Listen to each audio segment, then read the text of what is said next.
Sokkolom, jó reggelt! Jó reggelt! Az Európai Parlament lesöpörte a patrióták javaslatát az asztalról, hogy vitázzanak az ukrajnai korrupcióról.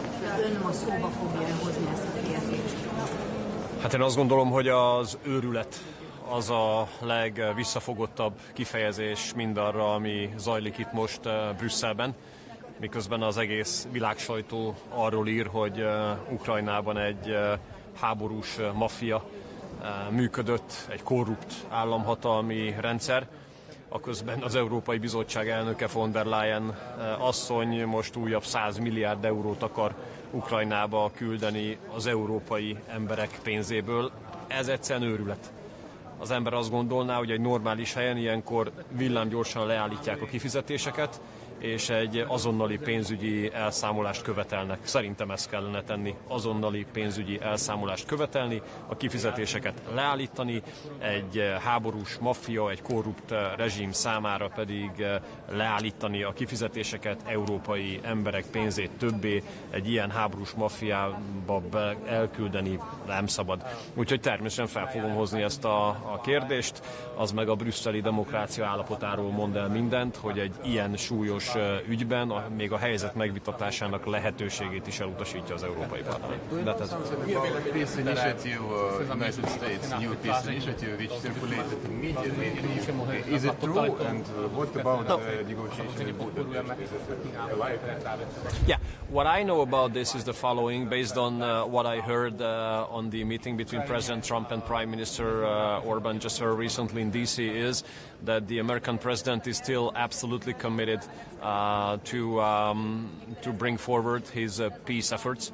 He's absolutely committed to try to make peace in Ukraine, and we Hungarians are absolutely committed to support his plans and efforts. I don't know about the exact 28 or how many points. I have no idea about that. What I know is that the Americans are still working on bringing peace back to the central part of Europe. And when it comes to Budapest, what I understood both from the American and the Russian counterparts, that they try to prepare a summit which brings an outcome which can be completed by an agreement which can bring peace back to Central Europe.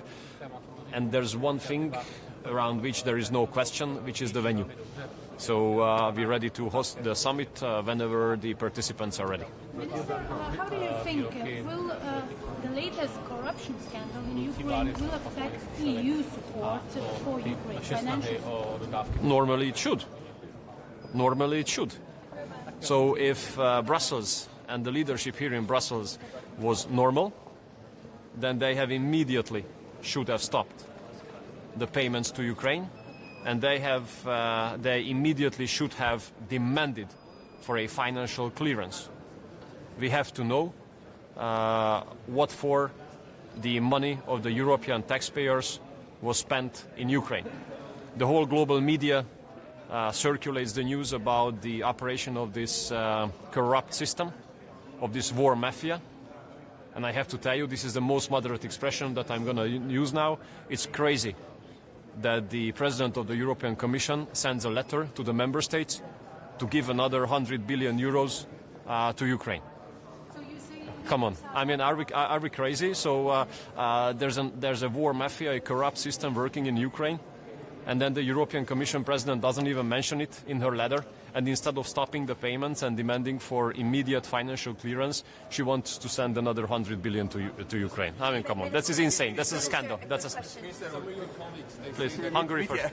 Mit jelent, miniszter úr, a háborús készülődés, illetve a központosítás szempontjából az, hogy a bizottság egy 48 órás vészhelyzeti mechanizmust szeretne a katonai konvojok mozgása tekintetében? Tehát, hogy tagállamokon át haladhassanak a katonai konvojok, anélkül, hogy a tagállamok erre külön engedélyt adnának.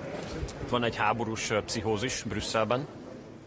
Teljesen egyértelmű, hogy a brüsszeli és a nyugat-európai politikusok a háború meghosszabbításán dolgoznak. Ez elképesztő, ez rendkívül veszélyes. Minden egyes ilyen intézkedés, ami újabb fegyverszállításokat, újabb pénzküldést irányoz elő, ami megkönnyíti a fegyverszállításokat, az mind-mind háborúpárti javaslat, mind-mind nagyon veszélyes. Mi továbbra is azt gondoljuk, hogy az Európai Uniónak egyetlen egy dolga lenne, ez pedig az, hogy támogassa az amerikai békeerőfeszítéseket azonnal és feltétel nélkül. Sorry, sir, I kept you waiting, please. Some of your colleagues, other ministers, they have argued that the corruption scandal in Ukraine shows that Ukraine is taking corruption seriously, because otherwise it wouldn't be exposed. What are your thoughts on that? I try to be nice to my colleagues. So if we in Europe want to take corruption seriously, then we have to stop the payments. And we have to demand for an immediate financial clearance. Because what we know is that a corruption system has been operational in Ukraine on the highest state level, where the money of the European taxpayers has been sent to. So if we also would like to create a perception as if we took corruption seriously, then the President of the European Commission should not send such letter, should not have sent such a letter to the member states as she did. Miniszter úr, még egy kérdés, if I may, for Reuters. The U.S. sanctions on Lukoil come into effect tomorrow, and Hungary's promised exceptions have still not been published on the Treasury website. What does this mean for Hungary and for your energy? We had a clear agreement on the meeting in DC. I mean, an agreement between the President and the Prime Minister. And the technical preparation of the implementation of this agreement has been going on. So you can absolutely be sure that we can continue to ensure the safe supplies of Hungary in an unchanged form. But do you have a timeline for that? Do you know when? Yeah. Minister, are you already, Czech Radio, are you already in touch with upcoming Czech government of Andrej Babis and trying to get their support for stopping the money for Ukraine?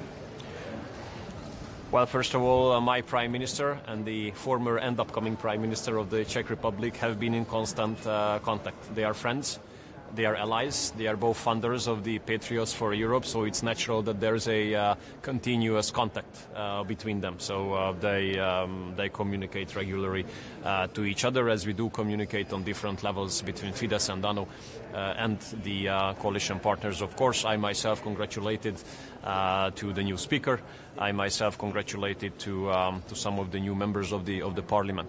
And actually, we don't have to ask for support to our position here, because we understand that the upcoming Czech government is going to represent Czech national interest in a very determined way.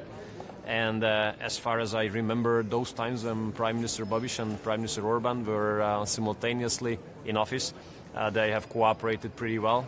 And the Hungarian and the Czech national interests have fallen very close to each other on those most important dilemmas ahead of Europe. So I'm pretty sure that there will be a really great cooperation between Prime Minister Babis, Prime Minister Orbán and Prime Minister Fico in the European Council. So dimensionally speaking, that's going to be a totally new situation. Free, strong, sovereignist, patriotic Central European Prime Ministers. That's going to be a different story compared to the current one. Minister, question about Russia. Please. Yes, Minister. The High Representative said that the time is not playing at the side of Russia. Do you think that the time really is not playing at the side of Russia? We see they are a bit relaxed, and even the American administration, they are not in a hurry. We see the comment of Mr. Orbán. Do you think the time is playing at the side of the European Union? My observation is that the establishment in Brussels, including the High Representative, has been living under illusions. They are living under illusions, especially when it comes to the war in Ukraine. The war has been going on for almost 4 years now, and Russia has been occupying more and more Ukrainian territories. So the issue is not that Ukraine would occupy Russia or would push back Russia, but Russia is occupying more and more territories in Ukraine. Plus, the sanctions have not pushed the Russian economy on its knees. So I think saying that the time is on the side of Ukraine is an illusion. Is an illusion. Trump, he said as well that Sorry. Yes. President Trump said as well that success of Russia is not obvious, and that the gain is very modest. Trump said it. Yeah, but it's not in a collision, or it's not 180 degrees different compared to what I said now. What I said is that the time is not on the side of Ukraine. It is an illusion to say that the time is on the side of Ukraine. I just only said this. We can consider the forward progress of Russia moderate or not moderate, but what I understand is that Russia is progressing, and it's not Ukraine progressing. That's a problem. Or that's the problem with the illusion of the establishment here in Brussels. Okay, guys, thank you so much. Bye-bye. Take care. One more question. Yes, please. Of course. One of the issues on your agenda stands the provocations from the center of Belarus, the stand of hybrid war, drones, balloons, and cigarettes. What is your position on these provocations, and who stands behind it? Look, I have no clear knowledge about what has been going on. I heard the complaints from our Baltic friends. What I can tell you, principally speaking, is that violating the airspace of a sovereign country is unacceptable. But I don't know details about these issues. Thank you. Bye.